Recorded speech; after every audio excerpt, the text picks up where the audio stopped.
Bom, vamos lá então para a nossa última videoaula, que a gente vai falar sobre os tigres asiáticos, ou então vocês vão ver a sigla em alguns textos aparecendo como NPI, que são os novos países industrializados. Pessoal, os tigres asiáticos, eles fazem um comparativo com o que eles chamam de países baleias, que são países grandes, lentas.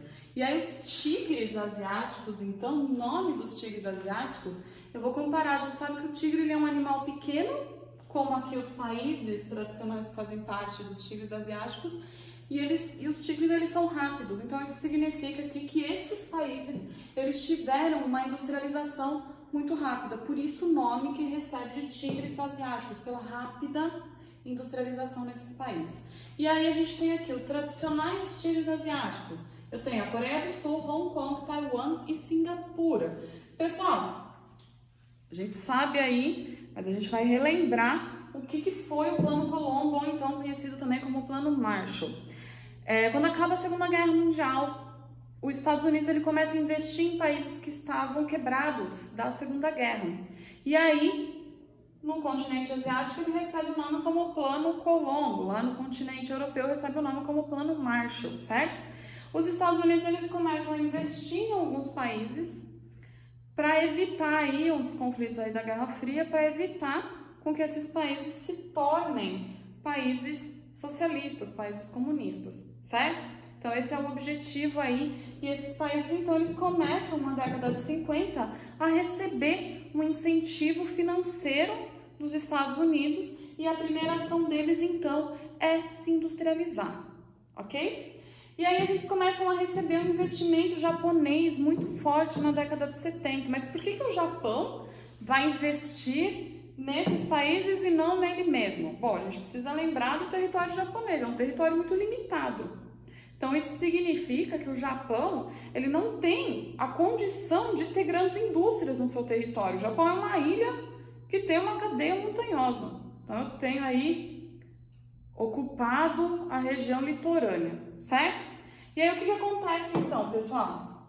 O Japão começa a investir a partir da década de 70 nos países dos tigres asiáticos, e aí esses países eles começam então a ter um desenvolvimento da indústria nacional. Eles começam a criar indústrias com o próprio nome deles.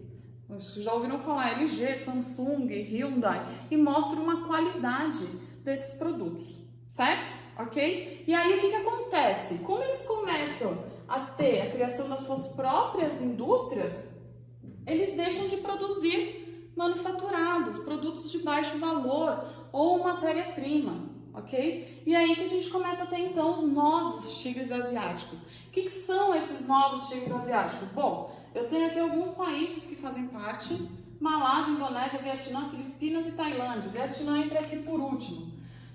Esses países, eles são países muito ricos em recursos naturais. Então, a partir da década de 70, quando os países tradicionais eles deixam de produzir manufaturados e começam a produzir produtos mais caros e produtos de maior qualidade, esses países, então, a partir da década de 90, eles começam a receber investimentos para produzir esses manufaturados, certo? E aí a gente entra com a questão das transnacionais. Lembra das transnacionais? Eu tenho a filial dessa transnacional num país desenvolvido e eles vão instalando, eu tenho a sede em países desenvolvidos e eles vão instalando filiais em países subdesenvolvidos. Por que eles recebem? Por que eles decidem instalar filiais em países subdesenvolvidos? Primeira coisa, eu tenho uma carga tributária muito baixa, então eles pagam menos impostos. E eu tenho leis trabalhistas e leis ambientais muito ruins, o que é bom para a empresa que está instalando sua filial lá, porque ele consegue vender a mercadoria mais barata. Eu vendendo a mercadoria mais barata, eu consigo vender mais desses produtos.